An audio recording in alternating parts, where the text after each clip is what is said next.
বৃক্ষকে দেখেছেন? এই ধরিত্রী থেকে ততটুকুই জল নেয় যতটুকু তার প্রয়োজন। কোনো প্রাণীকে দেখুন, এই প্রকৃতি থেকে ততটুকুই খাবার গ্রহণ করবে যতটুকু তার খিদে রয়েছে। খিদে মিটে গেলে আর খাবে না। এবার মনুষ্যকে দেখুন, সে নিজের জীবনে যা কিছু পেয়েছে, বস্তু, ধন, খাবার, শক্তি, প্রয়োজনের থেকে অনেক বেশি লাভ করার চেষ্টা করে থাকে। প্রয়োজনের থেকে বেশি যদি পেয়েও যায় তাহলেও তার কম মনে হয়। এবার এরকম ঠিক কেন হয়? এর পিছনের কারণ কি? কারণ হলো লোভ। লোভের আগুন কিছু এমন হয়, যদি মানুষের মনে একবার প্রজ্বলিত হয় তাহলে শুধু বাড়তেই থাকে। ততক্ষণ বাড়বে যতক্ষণ না আপনি নিজে তাকে বাধা দিচ্ছেন। তবে এই লোভের আগুন নিয়ন্ত্রণ করা সম্ভব। পরিমিতিবোধ, পরিমিতিবোধের চিন্তা। আপনাকে শুধু নিজেকে একটা সরল প্রশ্ন করতে হবে। যখনই মনের মধ্যে কোনো বস্তুর প্রতি, শক্তির প্রতি, ধনের প্রতি, ভোজনের প্রতি লোভ বেড়ে যায়, নিজেকে প্রশ্ন করুন, এটা কি আমার কাছে ততটাই প্রয়োজনীয় যতটা একটা বৃক্ষের কাছে জল, যতটা একটা প্রাণীর কাছে ভোজন? এটা কি ততটাই প্রয়োজনীয়? যদি উত্তর না হয় তাহলে নিজেকে সেখানেই বাধা দিন। সেই ভাবনা সেখানেই ত্যাগ করুন, কারণ সেটাই হলো লোভ। ঠিক এইভাবেই প্রয়োজনীয়তার চিন্তা করে আস্তে আস্তে এই মন নির্লোভ হয়ে উঠবে। আর এই মন প্রসন্ন হয়ে বলবে, রাধা রাধা। সংসারে সকলে উঁচুতে উঠতে চায়, কেউ নত হতে চায় না। সবাই এটা মনে করে যে নত হওয়ার অর্থ হলো তাদের আত্মসম্মান এবং অহংবোধের বিরুদ্ধাচরণ করা। তাদের মনে হয় যে যদি আমরা নত হই, সংসার আমাদের দুর্বল মনে করবে, তাদের শৌর্য এবং তাদের ব্যক্তিত্বের অপমান হবে। কিন্তু এটা কি সত্যি? প্রত্যেকবার নত হওয়ার অর্থ কি সম্মানহানি হওয়া? কখনোই নয়। আপনি নিজের জীবনকেই দেখে নিন। আপনার কোনো অমূল্য জিনিস যদি নিচে পড়ে যায় তাহলে তাকে কিভাবে তোলেন? সেই বস্তুকে তোলার জন্য আপনাকে নত হতেই হবে। আপনি বড়দের আশীর্বাদ কিভাবে লাভ করেন? আপনি নত হয়ে তবেই তাদের আশীর্বাদ লাভ করতে পারেন, তাই না?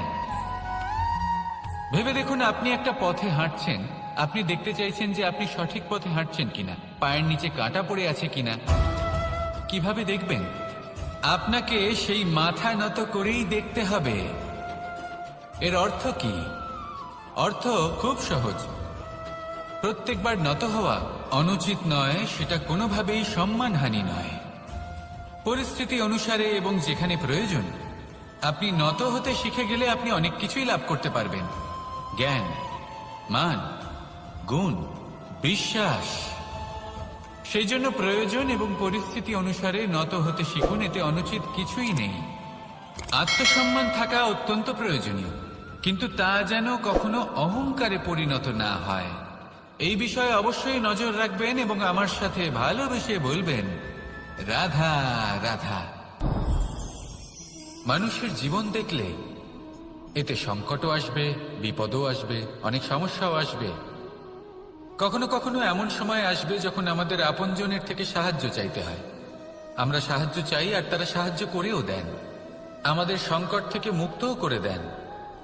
কিন্তু যখন এই সময় বদলে যায়, যখন সুখের সময় আমাদের জীবনে আসে, তখন আমাদের মনে একটা অহংবোধ জেগে ওঠে। মনে হয় উপকার আবার কি? সেই ব্যক্তি সাহায্য করেছিলেন তাতে কি? উনি তো নিজের কর্তব্য পালন করছিলেন। সেই ব্যক্তি আমাদের ধন দিয়েছিলেন যখন প্রয়োজন ছিল, তো আমরা সেই ধন তো ফিরিয়ে দিয়েছি, উপকার কিসের? এই ভাবনা অনুচিত। যদি কোনো ব্যক্তি আপনাকে সাহায্য করে থাকে যখন কেউ করেনি, যখন আপনার সবথেকে বেশি প্রয়োজন ছিল, সেই সাহায্য অমূল্য আর সেটা উপকারী বটে। যদি কেউ উপকার করেন তাহলে বিনম্র চিত্তে ভালোবেসে আজীবন তার উপকারের প্রতি কৃতজ্ঞ থাকুন। কারণ সত্যি কথা বলতে এই সংসারে উপকার করার মতো ব্যক্তি খুব কম রয়েছেন, আর উপকারের কথা মনে রাখেন এমন কৃতজ্ঞ ব্যক্তি আরো কম। সেই জন্য জীবনে কৃতজ্ঞ থাকুন আর আমার সাথে ভালোবেসে বলুন, রাধা রাধা। জ্ঞান এবং অহংকার, এই দুইয়ের মধ্যে সম্পর্ক কোথায়? সম্পর্ক ঠিক সেরকম যেরকম হাত এবং কাঁকনের, যেমন চোখ এবং দৃষ্টির সম্পর্ক। এবার আপনি বলবেন, এ আমি কি বলছি? জ্ঞান এবং অহংকারের এমন সম্পর্ক কি করে হতে পারে? দেখুন, যে ব্যক্তি জ্ঞানী, যার কাছে জ্ঞান রয়েছে এবং তিনি জানেন যে তার কাছে জ্ঞান রয়েছে, তার মধ্যে নিজে থেকেই অহংবোধ জাগ্রত হয়। খুব কম সংখ্যক এমন জ্ঞানী ব্যক্তি আছেন যারা নিজেদের অহংকারের বিষয়ে আঁচ করতে পারেন। প্রকৃত জ্ঞানী হলেন তিনি, যিনি নিজের জ্ঞানের সদ্ব্যবহার করে অহংকারকে দূর করেন।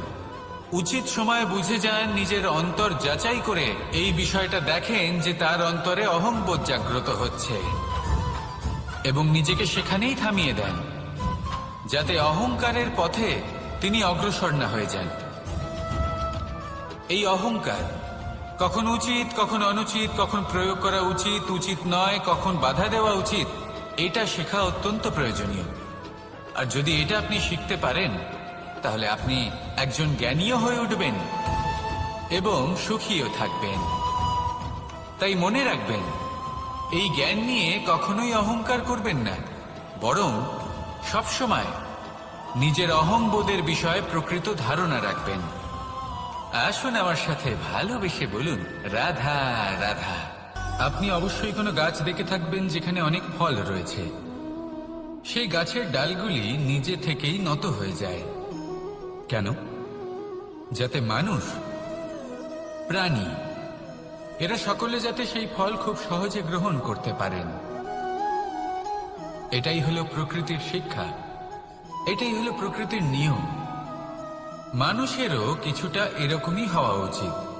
যদি আপনি সাফল্যের চরম সীমায় পৌঁছে যান, সততা ছাড়া আপনি যে কাজই করুন না কেন, উচিত সময় তা সম্পূর্ণ হবে না, আর মনোবাঞ্ছিত ফল আপনি কখনোই পাবেন না।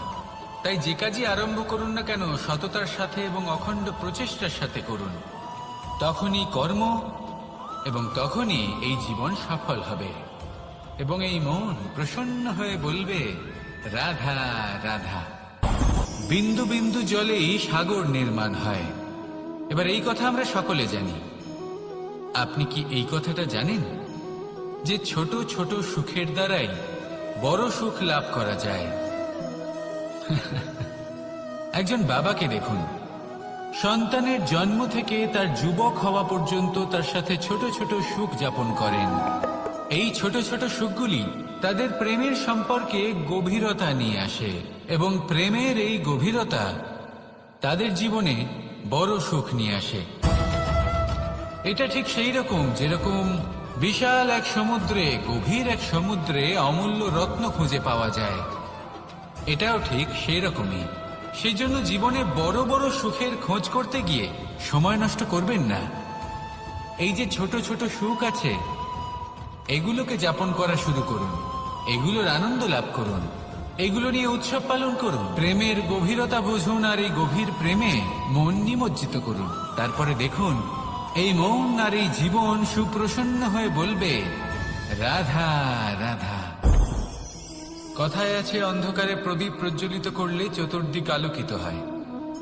কিন্তু যদি এই প্রদীপ আমি সূর্যের আলোর সম্মুখে সকালবেলায় প্রজ্বলিত করে রেখে দিই, তাহলে কি হবে? আপনি বলবেন যে এটা করে তো কোনো লাভই হলো না। সূর্যের প্রকাশের সামনে এই প্রদীপ আসলে কিছুই নয়। এবার এই চিন্তা ভাবনা প্রত্যেক দিন করতে হবে আর একটা অমূল্য শিক্ষা পেতে হবে। মনে করুন যে আপনি মহাপুরুষের সামনে বসে আছেন, কোনো মহাজ্ঞানীর সামনে। তাহলে সেই ব্যক্তির সামনে নিজের জ্ঞানের প্রদীপ প্রজ্বলিত করবেন না, নীরব থাকুন আর সেই ব্যক্তির সূর্যের প্রকাশের মতো জ্ঞান প্রাপ্ত করুন। যতটা পারবেন জ্ঞান লাভ করুন। যদি এমন কোনো সময়, এমন কোনো স্থানে আপনি আছেন যেখানে চতুর্দিক অন্ধকার, কারোর কাছেই জ্ঞান নেই, সেখানে নিজের জ্ঞানের প্রদীপ প্রজ্বলিত করুন। এমন করলে দুদিক থেকেই আপনার লাভ হবে। আপনার জ্ঞান প্রাপ্তিও হবে, আর জ্ঞানের সঠিক প্রয়োগও করতে পারবেন। আর এই মন প্রসন্ন হয়ে বলবে, রাধা রাধা।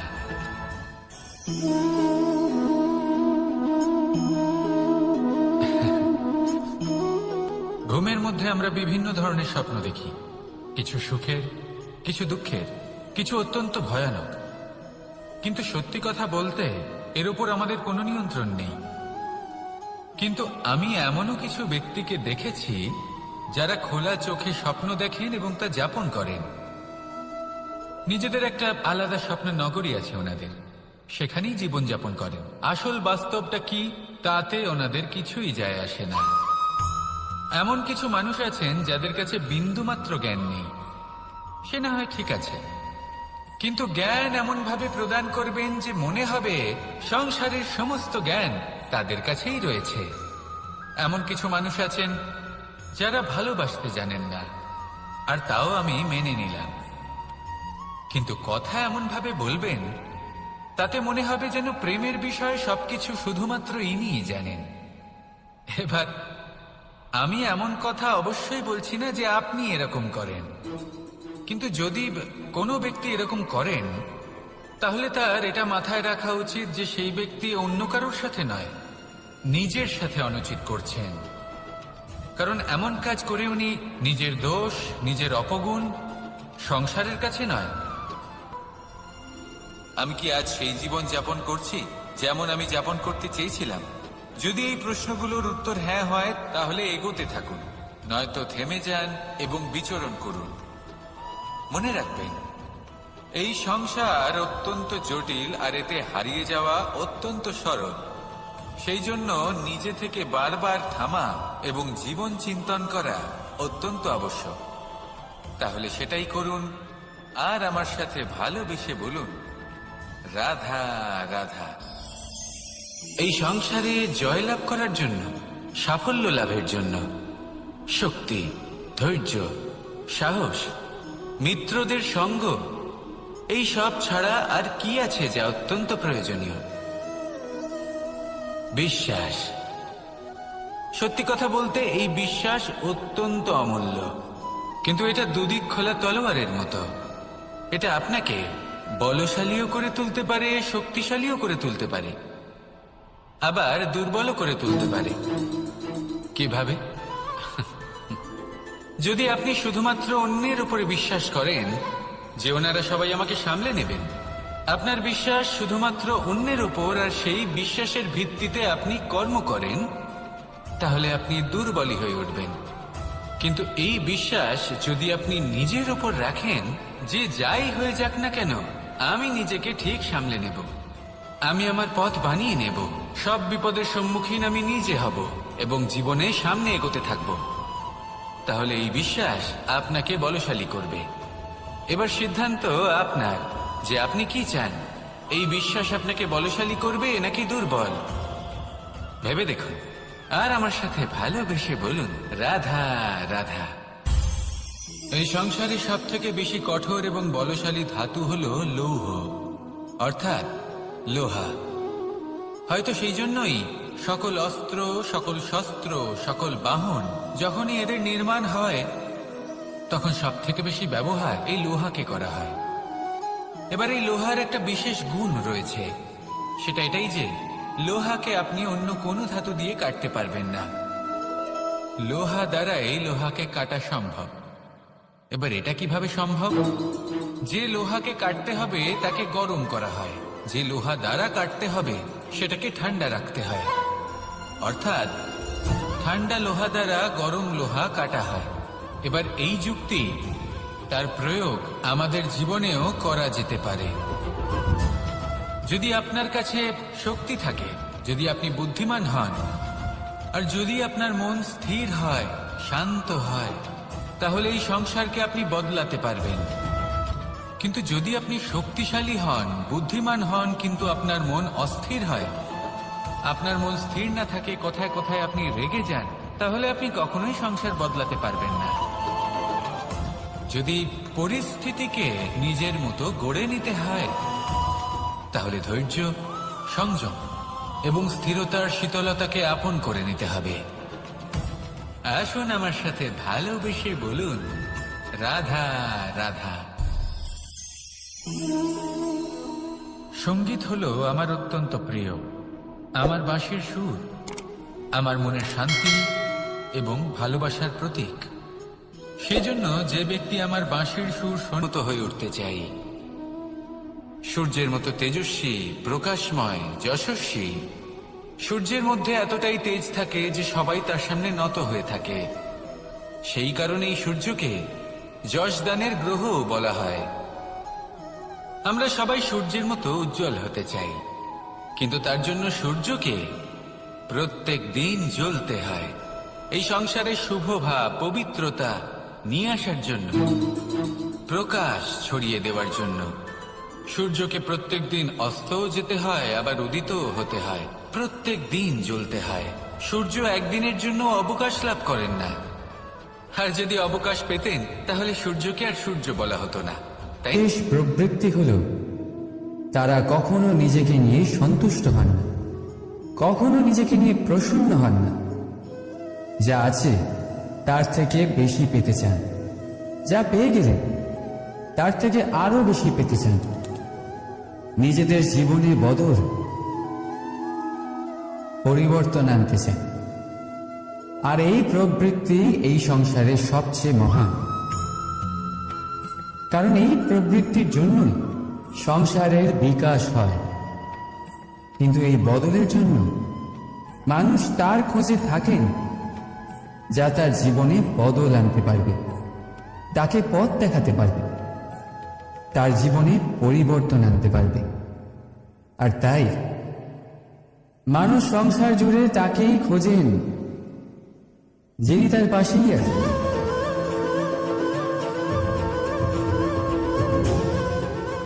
বলুন তো কে? যদি কেউ আপনার জীবন বদলাতে পারে তবে তাকে আয়নায় দেখুন। আপনি নিজেই সে যে নিজের জীবন বদলাতে পারে, নিজেই নিজের পথপ্রদর্শক হতে পারে, জীবনে বদল আনতে পারে, পরিবর্তন আনতে পারে। তাই চিনুন নিজের অন্তরের শক্তিকে, আর এটা বিশ্বাস করুন যে এই সংসারে আপনার থেকে বেশি শক্তিশালী আর কেউ নেই। জীবন বদলে যাবে আপনার। আর অন্ধবিশ্বাস নয়, আত্মবিশ্বাসের হাত ধরুন। আপনার সমস্যা আপনা থেকেই দূর হয়ে যাবে। তাই ভালোবেসে বলুন, রাধা রাধা। প্রদীপ জ্বালানোর কাজ বড়ই আনন্দদায়ক। উজ্জ্বলতার এই শিখা যেন আত্মার মধ্যে গিয়ে মনে উল্লাস ভরে দেয়।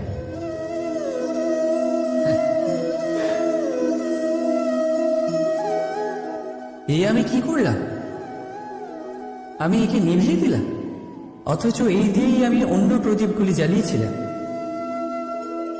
কারণ যতক্ষণ এই শিখা অন্য প্রদীপগুলিকে জ্বালাচ্ছিল ততক্ষণ এই নিজেও জ্বলছিল।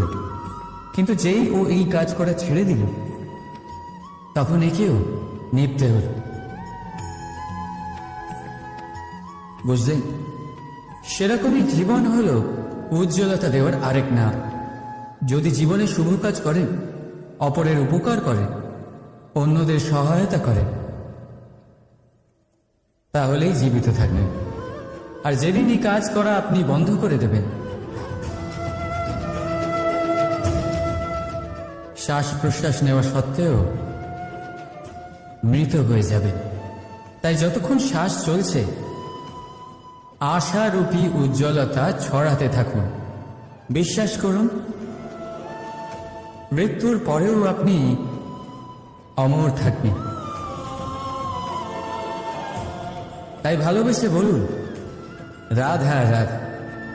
যবে থেকে যে প্রাণের অস্তিত্ব পেয়েছে তবে থেকেই আরো একটি শব্দ জন্ম লাভ করেছে, সংঘর্ষ। জন্মলগ্ন থেকেই মানুষকে বাঁচার জন্য সংঘর্ষ করে যেতে হয়। কখনো নিজের লক্ষ্যে পৌঁছবার জন্য সংঘর্ষ করতে হয়, আর কখনো যা পেয়েছেন তাকে রক্ষার জন্য সংঘর্ষ করতে হয়। কিন্তু প্রত্যেকে একই অভিযোগ করে, যে সংঘর্ষ করার সময় ভীষণ কষ্ট হয়। আপনি যোদ্ধা হলে প্রহার আপনাকে সহ্য করতেই হবে। সাঁতার শিখতে হলে জলে আপনাকে প্রবেশ করতেই হবে। পায়ের তলায় তাদেরই কড়া পড়ে যারা রোজ হাঁটেন, আর যারা হাঁটেন